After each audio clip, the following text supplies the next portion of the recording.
علیکم ورحمۃ اللہ وبرکاتہ۔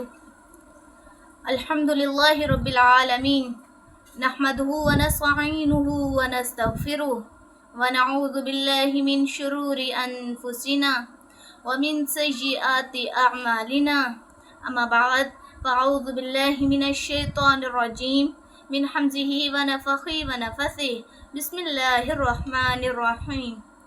رب اشرح لی صدری ویسر لی امری واحلل عقدۃ من لسانی یفقہوا قولی۔ آج انشاءاللہ اللہ رب العزت کی خاص رحمت و توفیق کے ساتھ میں اس عنوان پر گفتگو کرنا چاہوں گی کہ امت مسلمہ کی حالت اور امت مسلمہ زوال میں کیوں ہے۔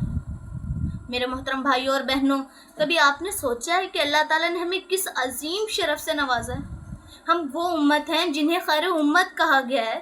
ہم وہ امت ہیں جس کے بارے میں اللہ تعالیٰ کا قرآن فرماتا ہے کہ کنتم خیر امت اخرجت للناس، تم بہترین امت ہو جو لوگوں کے فائدے کے لیے نکالی گئی ہے۔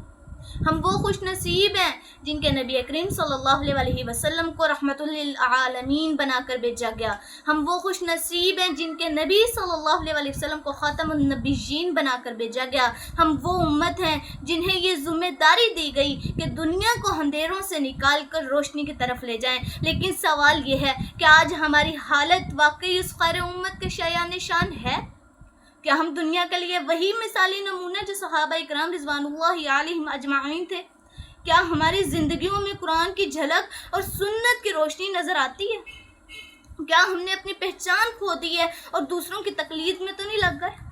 میرے محترم بھائیوں اور بہنوں، ہماری تاریخ گواہ ہے کہ جب مسلمان دین پر قائم رہے تو دنیا کے کونے کونے میں عدل، امن، علم اور انصاف کی روشنی پھیلی ہوئی تھی۔ ایک طرف قرآن کے حافظ مدینے میں ہوتے تھے اور ان کے فیصلے اندلس تک نافذ ہوتے، ایک طرف بغداد میں علم کے چراغ جلتے تو دوسری طرف کرتبہ میں روشنی پھیلی ہوتی۔ مگر آج وہی امت ٹکڑوں میں بٹ چکی، وہی امت ذلت اور پستی میں ڈوبی ہوئی، وہی امت دوسروں کی محتاج بن چکی ہے۔ آخر کیوں؟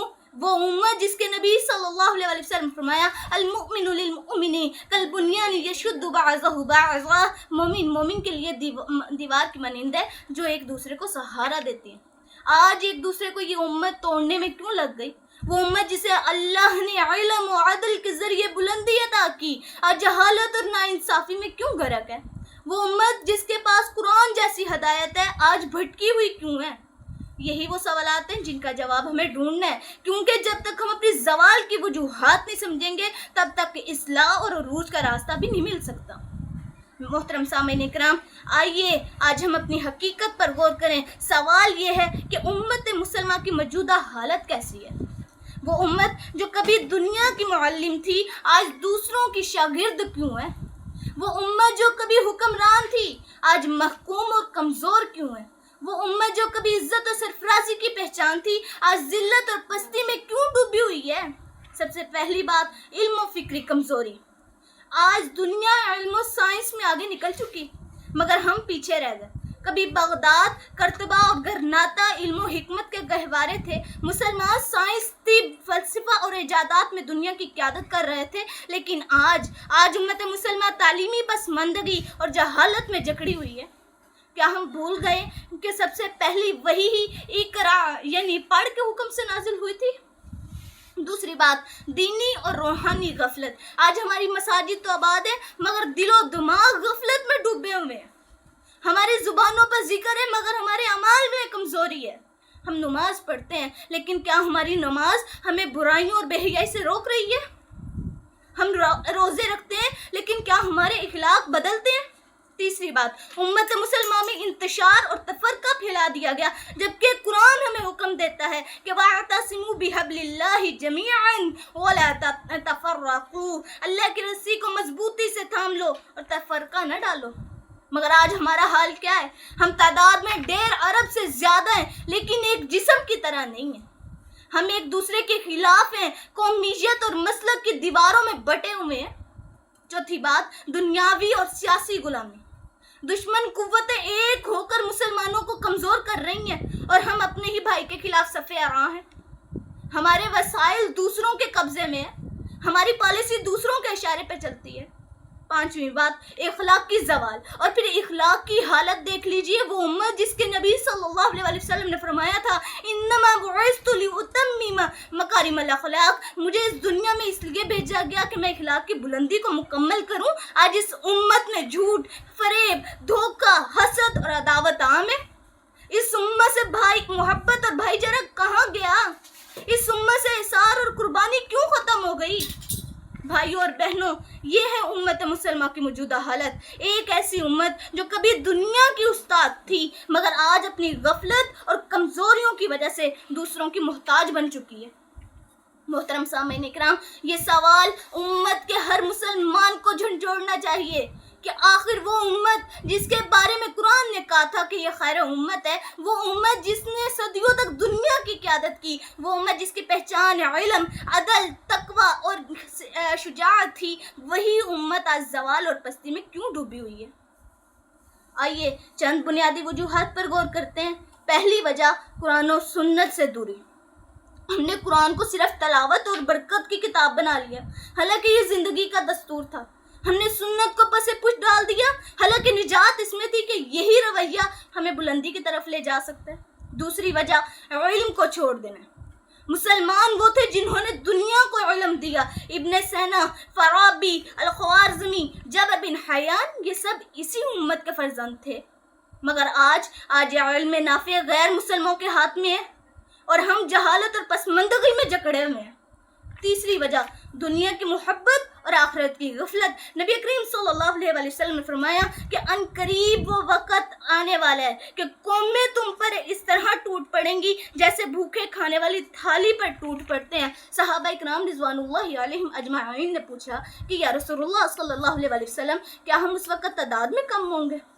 آپ صلی اللہ علیہ وسلم نے فرمایا نہیں، تم تعداد میں بہت زیادہ ہوگے، لیکن تمہاری حالت ایسی ہوگی جیسے سمندر کے پانی کی جھاگ، بظاہر تو زیادہ ہے لیکن بے وقت ہے، کوئی فائدہ نہیں ہے اس جھاگ کا۔ پھر آپ صلی اللہ علیہ وسلم نے فرمایا اس کی وجہ یہ ہوگی کہ تمہارے دلوں میں دنیا کی محبت اور موت کا خوف پیدا ہو جائے گا۔ سوچئے گا ضرور، کیا یہی ہماری سب سے بڑی کمزوری نہیں بن چکی؟ چوتھی وجہ اعمال میں کمزوری۔ ہم اسلام کو مانتے ہیں مگر اس پر عمل نہیں کرتے۔ نماز ہماری زندگی کا حصہ ہے مگر دلوں میں خشوع نہیں ہے۔ ہم روزے رکھتے ہیں مگر زبان کو جھوٹ اور غیبت سے نہیں بچاتے۔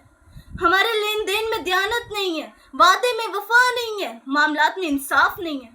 میرے بھائیوں اور بہنوں، یہ ہیں وہ وجوہات جنہوں نے ہمیں پستی میں ڈھکیل دیا ہے۔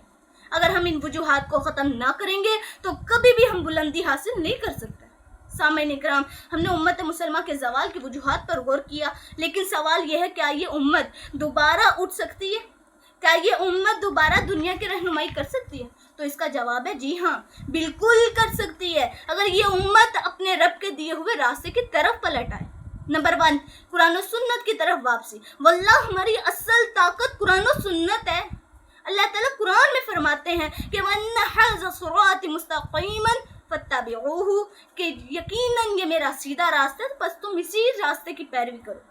جب تک ہم قرآن صرف پڑھنے اور سننے کی کتاب سمجھیں گے اور اس پر عمل نہیں کریں گے تب تک ہماری حالت نہیں بدلے گی۔ ہمیں اپنی زندگی کے ہر شعبے میں قرآن و سنت کو نافذ کرنا ہوگا۔ نمبر 2، ایمان اور عمل صالح۔ اللہ تعالیٰ نے قرآن میں فرمایا کہ وعد اللہ الذین آمنوا منکم وعملوا الصالحات لا يستخلفنهم فی الارض۔ اللہ کا وعدہ ان لوگوں کے ساتھ جو ایمان لائے اور نیک عمل کیے، انہیں اللہ اس زمین میں ضرور خلافت دے گا، ضرور غلبہ دے گا۔ یعنی ایمان اور نیک عمل ہی زمین پر غلبہ اور عروج کا ذریعہ۔ نمبر 3، علم کا احیاء۔ امت مسلمہ کو دوبارہ علم کے میدان میں آگے آنا ہوگا۔ یاد رکھیں، جہالت کبھی عزت نہیں دلاتی۔ جب مسلمانوں نے علم کو تھاما تو دنیا کے ہر کونے میں روشنی پھیل گئی۔ آج بھی ہمیں دینی اور دنیاوی دونوں علوم میں محنت کرنی ہوگی۔ نمبر 4، اتحاد اور بھائی چارہ۔ قرآن اعلان کرتا ہے کہ انما المؤمنون اخوہ، بے شک تم آپس میں بھائی بھائی ہو۔ جب تک ہم آپس میں ٹکڑوں میں بٹے رہیں گے دشمن ہم پر غالب آتا رہے گا، اور وہ صرف اس وقت ممکن ہے جب ہم ایک دوسرے کو سہارا دیں، نہ کہ ایک دوسرے کو توڑیں۔ نمبر 5، دعا اور اللہ کی مدد۔ یاد رکھیں کامیابی صرف تدبیروں سے نہیں بلکہ اللہ کی مدد سے بھی ہے. جب ہم اخلاص کے ساتھ اللہ سے دعا کریں گے اور اپنی اصلاح کریں گے تو اللہ تعالیٰ کی نصرت ضرور شامل حال ہوگی. رب کعبہ کی قسم ہے کہ اگر ہم قرآن و سنت کو مضبوطی سے تھام لیں، ایمان اور نیک اعمال کو اپنائیں، علم کے چراغ کو روشن کریں، اتحاد کو مضبوط کریں تو دنیا کی محبت کو دل سے نکال دیں اور آخرت کو فکر کو زندہ کریں تو انشاءاللہ وہ دن دور نہیں ہے جب اللہ تعالیٰ ہمیں دوبارہ عزت اور سربلندی اور عروج عطا فرمائے گا. محترم سامعین کرام، آج ہم نے امت مسلمہ کی زوال کی وجوہات اور عروج کا راستہ بیان کیا. یقین جانیے اگر ہم اللہ کے دین کی طرف پلٹ آئے نا تو اللہ تعالیٰ ہمیں دوبارہ عزت دیں گے. ہمیں اپنی اصلاح سے آغاز کرنا ہے، ہمیں اپنے گھروں کو دین سے منور کرنا ہے، اپنے اعمال کو درست کرنا ہے اور دل کو اللہ اور اس کے رسول صلی اللہ علیہ وسلم کی محبت سے بھرنا ہے. آئیے اب آخر میں اللہ رب کے حضور دعا کرتے ہیں کہ اللہم اغفر لنا ذنوبنا واستر عیوبنا واشرح صدورنا ونور قلوبنا ووفقنا لما تحب وترضى. اے اللہ ہماری مغفرت فرما، ہمارے دلوں کو ہدایت دے. یا مقلب القلوب، اے دلوں کو پھیرنے والے اللہ، صرف قلبی علی دینک، ہمارے دلوں کو دین کی طرف پھیر دے. اے اللہ اس امت مسلمہ کو اتحاد، عزت عطا فرما اور ہمیں ایمان اور عمل صالح والی زندگی اور موت نصیب فرما. اللہم اجعل آخر کلامنا من الدنیا شہادت لا الہ الا انت وان محمدا عبدک ورسولک. هذا مقال عندي والله اعلم بالصواب. سبحانك اللهم وبحمدك اشهد ان لا اله الا انت استغفرك واتوب الیک. والسلام علیکم ورحمۃ اللہ وبرکاتہ.